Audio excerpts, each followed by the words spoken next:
नमस्कार प्यारे मित्रों, स्वागत है एक बार फिर से आपका अपने इस यूट्यूब चैनल में।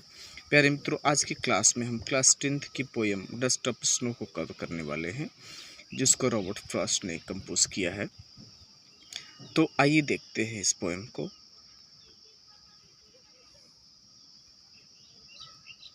और इस पोएम को स्टार्ट करने से पहले मैं थोड़ा सा इंट्रोडक्शन दे दूं। नमस्कार प्यारे मित्रों, स्वागत है एक बार फिर से आपका अपने इस यूट्यूब चैनल में। प्यारे मित्रों, आज की क्लास में हम क्लास 10th की पोएम डस्ट ऑफ स्नो को कवर करने वाले हैं, जिसको रॉबर्ट फ्रॉस्ट ने कंपोज किया है। तो इस पोएम को स्टार्ट करने से पहले आइए इसकी शॉर्ट समरी देख लेते हैं, जान लेते हैं। तो प्यारे मित्रों, मैं बताना चाहता हूँ कि इस पोएम में जो पोएट हैं वो प्रसन्न मुद्रा में नहीं थे, यानी वो दुखी थे और वो कहीं गुजर रहे थे, किसी वृक्ष के नीचे से होते हुए कहीं गुजर रहे थे, कहीं जा रहे थे, या फिर वृक्ष के नीचे बैठे हुए थे, जिसका नाम हेमलॉक ट्री है, यहाँ मेंशन किया गया है, जिक्र किया गया है। और उसी वृक्ष की डालियों पर एक कौवा बैठा हुआ था। और कौवा क्या करता है, बर्फ के कुछ टुकड़ों को उन वृक्ष की डालियों से नीचे गिरा देता है, उस पोएट के ऊपर गिर जाता है। और जैसे ही बर्फ के छोटे छोटे टुकड़े उस पोएट के ऊपर गिरते हैं, उनका हृदय पूरी तरह से, उनका भाव पूरी तरह से चेंज हो जाता है। इसी बात को पोएट इस पोएम के माध्यम से हमारे सामने प्रकट करते हैं। तो आइए पढ़ते हैं इस पोएम को और देखते हैं इसकी Hindi explanation. The way a crow shook down on me the dust of snow from a hemlock tree. The way a crow, जिस तरीके से एक कौवे ने, shook डाउन, हिलाकर गिराया, ऑन मी, सुक मतलब हिलाना होता है, डाउन मतलब नीचे या गिराना होता है।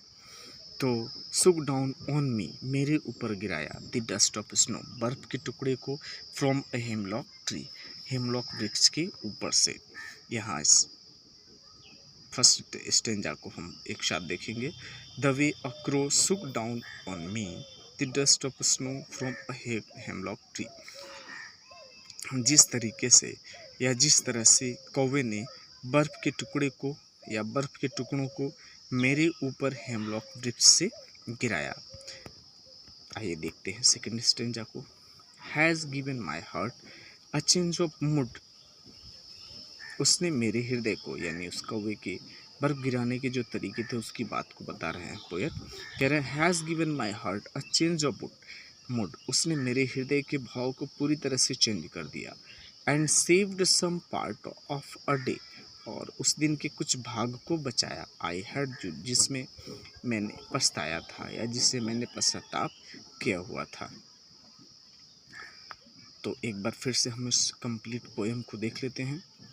द वे अ क्रो सुक down on me the dust of snow from a hemlock tree, जिस तरह से कौवे ने हेमलॉक वृक्ष से बर्फ के टुकड़ों को मेरे ऊपर गिराया। Has given my heart a change of mood, उसने मेरे हृदय के भावों को चेंज कर दिया। And saved some part of a day I had read, और दिन के कुछ भाग को बचाया जिसमें मैंने पश्चाताप किया था या जिसमें मैंने रिग्रेट किया था।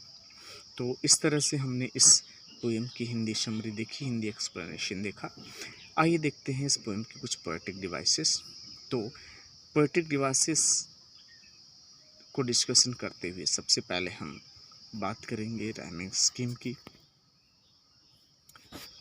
तो इस पोएम की राइमिंग स्कीम में अगर हम चलें तो इसमें फर्स्ट लाइन की तरफ चलेंगे हम। तो फर्स्ट लाइन में क्रो यूज़ किया गया है, फर्स्ट लाइन का लास्ट वर्ड जो है वो क्रो यूज़ किया गया है। और इससे मिलती जुलती लाइन को अगर हम फाइंड आउट करना चाहें तो अगर हम इसमें पढ़ेंगे तो सेकंड लाइन में मी लिखा हुआ है, तो ये इससे पूरी तरह से अलग ही मैच नहीं कर पाएगा, इसलिए हम इसको क्या करेंगे, नहीं लेंगे। फर्स्ट लाइन से जो मैच करेगा उसी लाइन को लेंगे। तो इस तरह से हम आगे बढ़ते हैं तो देखते हैं, तो थर्ड लाइन में स्नो है और फर्स्ट में क्रो है, तो फर्स्ट लाइन का थर्ड से मैच हो रहा है, राइमिंग स्कीम मैच कर रही है। अगर हम फर्स्ट लाइन को ए मान लेते हैं, फर्स्ट लाइन को अगर हम ए मान लेते हैं तो इस तरह से थर्ड लाइन भी हमारी ए हो जाएगी। और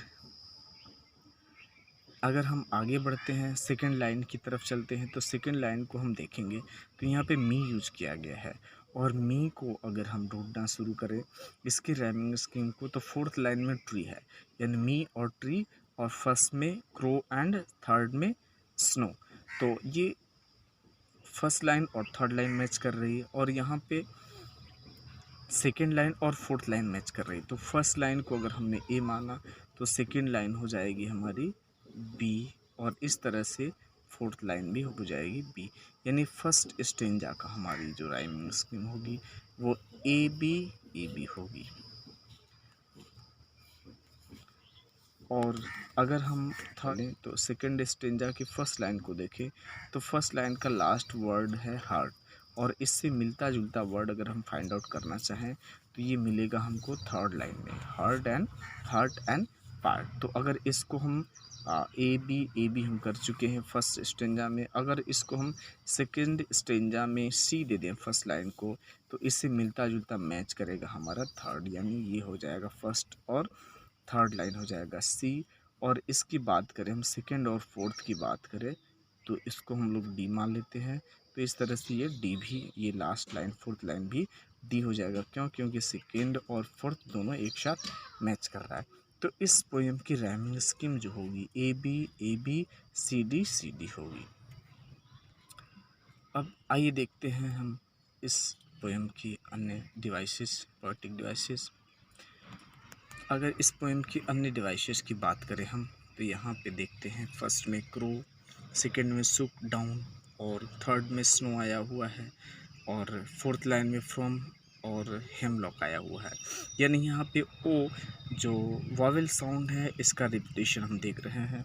तो जहाँ पे कोई भी वॉवेल साउंड का रिपीटेशन होता है उसको हम लोग एजोनेंस बोलते हैं, एजोनेंस। कॉन्सोनेंट साउंड का रेपिटेशन हो तो उसको हम कॉन्सोनेंस बोलते हैं। तो यहाँ पे हमें सिर्फ एजोनेंस देखने को मिल रहा है। तो लास्ट पोएटिक डिवाइस इंजैम्पमेंट है। इंजैम्पमेंट क्या होता है? अब देखिए यहाँ पे कुछ पोएम ऐसी होती हैं जो कई पार्ट में लिखी हुई होती हैं।